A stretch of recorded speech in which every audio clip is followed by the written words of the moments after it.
Caríssimos e caríssimas irmãos e irmãs, neste domingo nós temos leituras que falam de um tema muito importante para a nossa fé. Os textos falam da graça de Deus.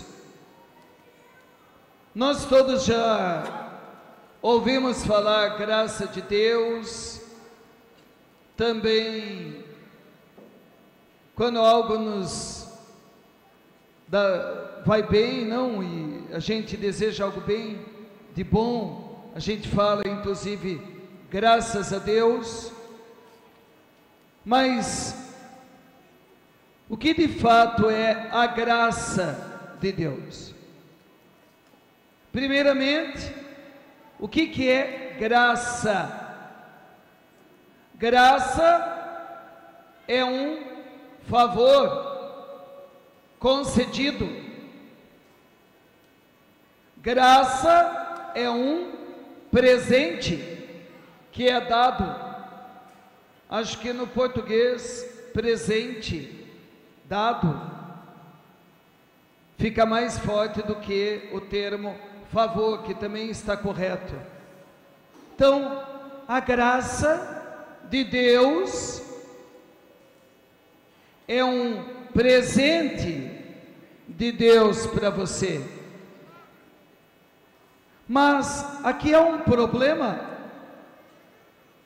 Presente, às vezes, na maioria das vezes, portanto, a gente ganha porque mereceu. Suponhamos que você é um bom funcionário, uma boa funcionária na sua empresa, desempenha bem o seu papel, e o teu patrão te dá uma gratificação, te dá um presente, ele te dá um abono, a gente chama prêmio, ou gratificação. É um presente, mas você mereceu ganhar, porque você fez algo muito além do que você deveria ter feito. Então, é presente, é um favor dado ao funcionário, mas há um mérito. A graça de Deus não. A graça de Deus é um favor que Ele nos dá, mesmo que nós não tenhamos merecido. Ele dá porque Ele quer dar, porque Ele é amor. Não é algo que você conquista. E é a partir daí que São Paulo vai desenvolver toda a teologia da graça, a ponto de dizer para aqueles judeus: nós não somos salvos pela prática, pelas obras da lei, mas nós somos salvos, ou seja, justificados pela graça de Deus, mediante a fé em Jesus Cristo. Paulo está dizendo: você é salvo não porque praticou a obra da lei, mas você é salvo pela graça. E nós temos acesso à graça mediante a fé. Isso é extraordinário, porque aqueles judeus achavam merecedores, especialmente os fariseus. se achavam merecedores da salvação. Sou judeu, mereço salvação, porque sou filho de Abraão, de Isaac e de Jacó. Eu vou na sinagoga todos os sábados, mereço a salvação. Vou ao templo de Jerusalém aos sábados, na sinagoga faço jejuns, sou circuncidado.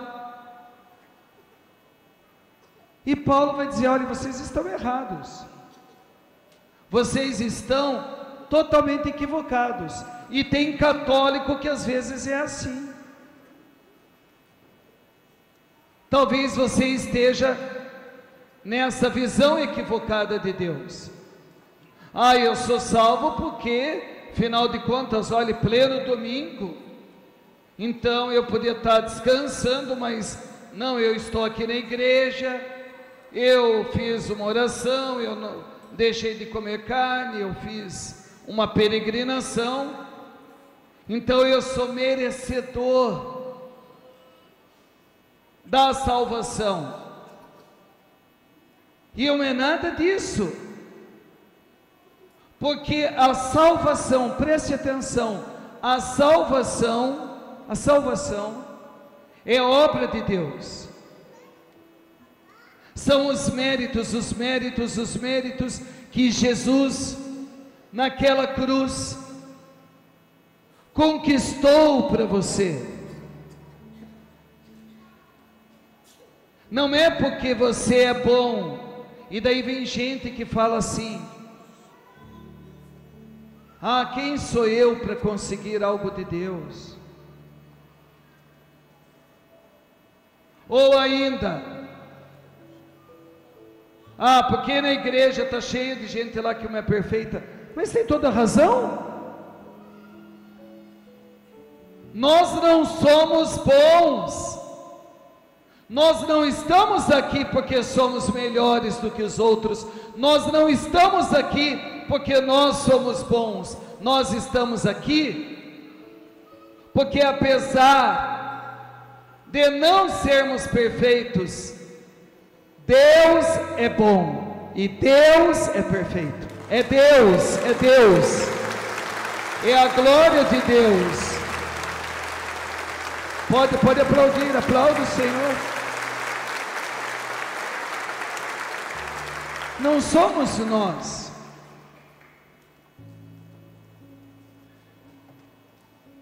Ah, tem muita gente hipócrita.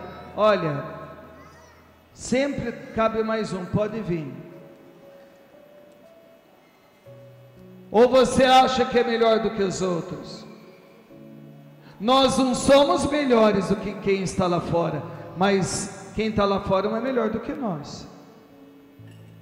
Somos todos miseráveis diante daquele que é santo e perfeito. Então nós somos justificados pelos méritos de Jesus. E tudo que nós vamos fazer, preste atenção, tudo na vida é graça.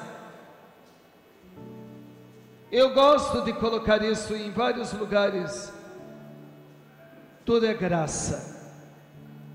Sem a graça,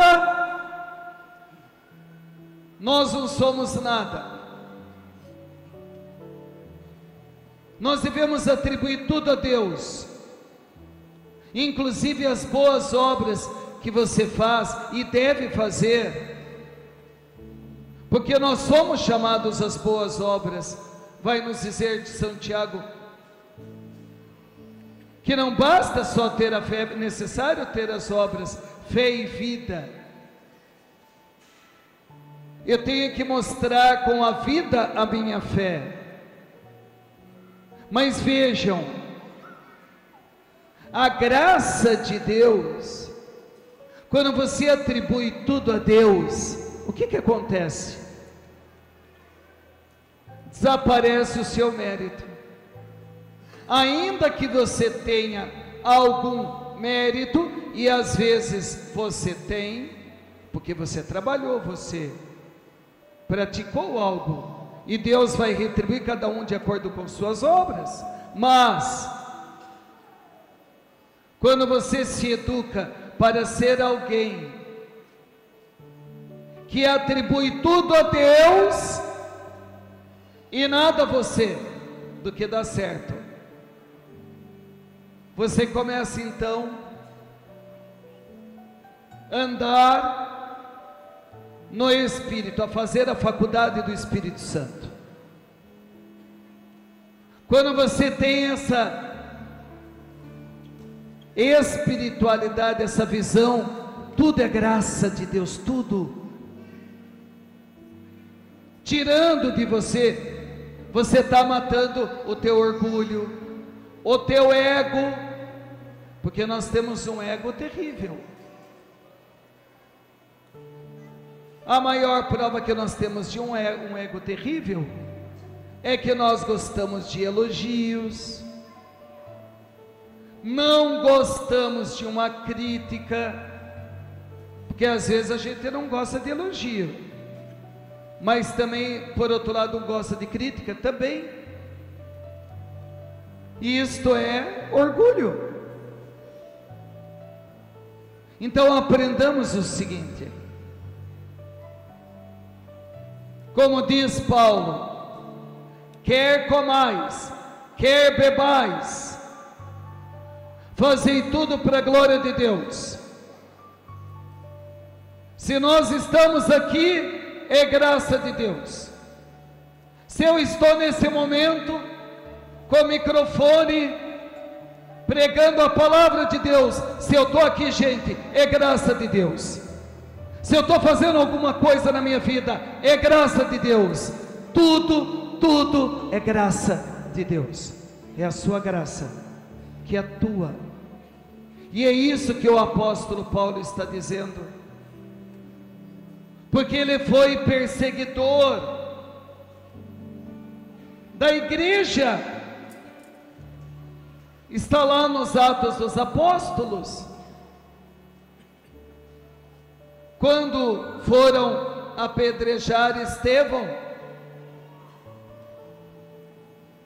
Paulo, chamado Saulo, segurou os mantos. Por que ele segurou os mantos das pessoas? Para que elas pudessem pegar a pedra e matar o diácono Estevão. Ele foi cúmplice de um assassinato. Por isso que Paulo está dizendo: agora você vai entender, agora você vai entender por que hoje nós estamos lendo essa segunda leitura, que Paulo diz claramente: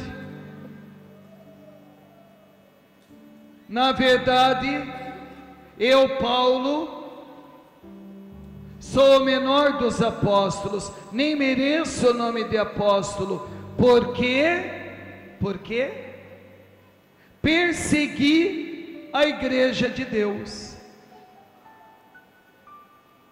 Eu não sou digno, diz Paulo, nem de ser um apóstolo, porque eu persegui a igreja. Mas Paulo vai continuar dizendo, apesar de ter errado lá no passado: é pela graça de Deus que eu sou o que sou. Ele não nega que é um discípulo de Jesus. Paulo não está negando que ele é um apóstolo. Paulo está dizendo para a comunidade: eu persegui a igreja, mas agora eu sou um apóstolo, um pregador. Não importa o meu passado, E aqui uma coisa muito importante e uma coisa muito feia nas igrejas: ficar falando da vida passada das pessoas. Eu me lembro quando aqui cheguei, aqui era uma paróquia muito fofoqueira. O que tinha de fofoca nesse lugar? Vai fazer 25 anos que eu cheguei. Quero acreditar em duas coisas. Primeiro, as fofocas diminuíram drasticamente, praticamente desapareceram pela conversão desse povo. Segundo, também porque tem medo de falar alguma coisa perto de mim que eu vou tomar a satisfação. Vou mesmo. Às vezes acontece até um escândalo de alguém. Ai, padre, alguém contou o que aconteceu? Não. Mas ninguém. Mas por quê? Porque ninguém tem coragem de vir falar? Porque você andou uma voadora? Gosto. Lógico, voadora no sentido simbólico. Eu estou falando aqui uma metáfora, né? Obviamente. Não deixo quieto, não. Porque tinha isso. Aí a turma que foi aprendendo. Ai, padre, porque fulano de tal o senhor chamou para ser ministro, mas lá no passado, vai tomar conta da tua casa que está uma bagunça que eu sei. Às vezes a pessoa nem aceita e depois muda até de igreja. Vai, pode ir. Vai fazer fofoca em outro lugar. Aqui não. Olha aqui, gente, isso é muito feio. Presta atenção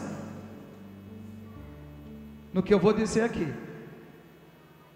Você não tem direito de jogar na cara do seu irmão o que ele fez errado lá atrás. Você não tem direito de falar, de julgar o que Deus já perdoou. Que eu saiba, a única pessoa na Bíblia que julgará os vivos e os mortos é o Senhor Jesus Cristo.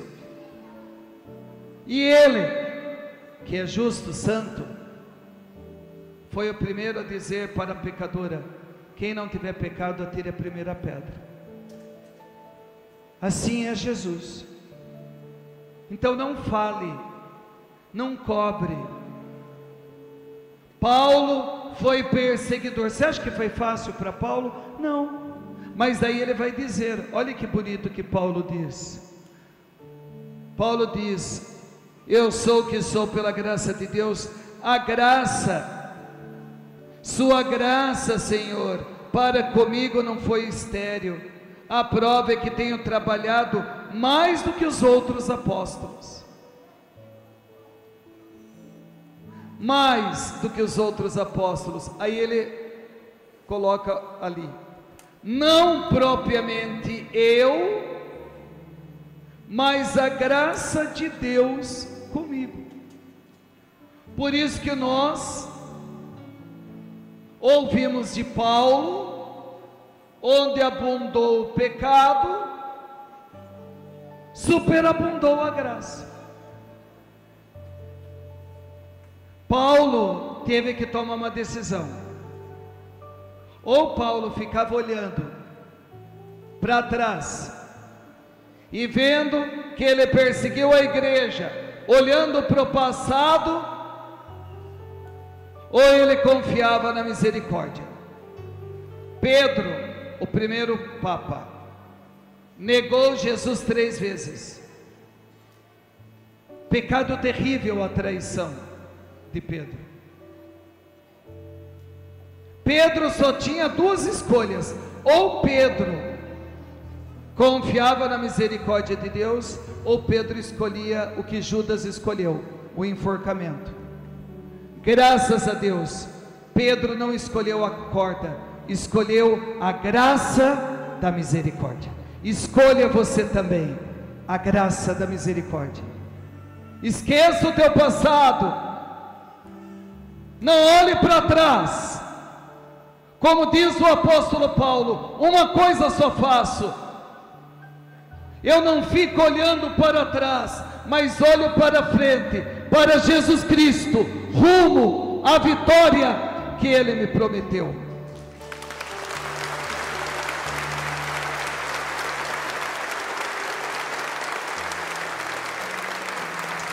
E aí,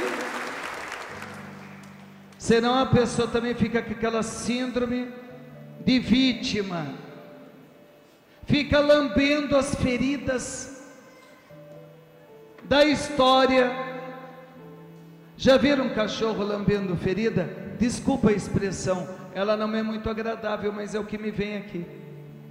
Às vezes você fica lambendo as feridas das porcarias que você já fez. Isso não ajuda nada. Ah, mas eu errei. Ah, eu falhei. Eu pequei. Ok, você pecou. Você errou. Mas tem uma coisa: Deus mandou o seu filho para morrer no seu lugar. E pelo sangue dele, pelo sangue de Jesus, os teus pecados estão perdoados. Então confia. Para de ficar lambendo a ferida da sua história, os erros que você foi. Puxa, eu não me conformo. Lá no passado eu frequentei seitas, eu frequentei cartomantes e tal, esoterismos e tal, ou tantas outras coisas. Fica lambendo as feridas da história. Não. Paulo esqueceu isto. Ele se tornou agora um homem de Deus. Vamos confiar na graça. Vejam o evangelho de hoje. Pedro trabalhou a noite toda, hein? Pescador sabe pescar. Ele trabalhou a noite toda, ó, esforço próprio.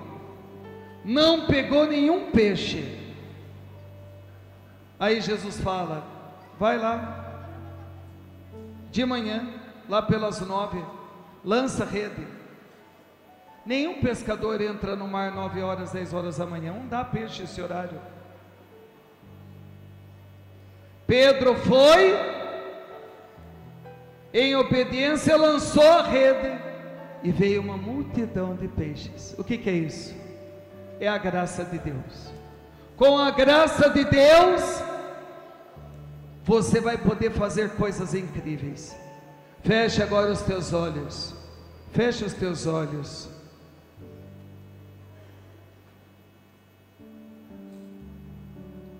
E não se distraia. Será que você não confia muito em você? Será que você não acha? Tem uma mentalidade errada, achando que se você fizer um monte de coisinhas certas, Deus vai colocar uma estrelinha na tua testa de parabéns, uma grate, como fala na empresa: ah, recebi uma grate, uma gratificação, um presente. Não. Você deve praticar boas obras. Você deve lutar contra o pecado. Você deve buscar uma vida santa. Você deve praticar o amor aos pobres e aos doentes. Faça tudo isso por amor. Mas saiba que se você não fizer nada disso, Ele vai continuar, Ele, o Senhor, vai continuar amando você do mesmo jeito. Ele não te ama pelo que você faz. O amor dele é o que Ele fez por você, dando o seu único filho para morrer por você na cruz. Você é justificado pela graça de Deus, mediante a fé em Jesus Cristo. e a partir da vida nova em Cristo, praticar as boas obras, os atos de justiça, porque a fé sem obras é morta. No seu coração agora, diga como Paulo: eu sou o que sou pela graça de Deus. Você pode até falar em voz alta, isso faz bem, é educativo para nós. Repita comigo de olhos fechados: eu sou o que sou pela graça de Deus. Eu sou o que sou pela graça de Deus. Eu sou o que sou pela graça de Deus.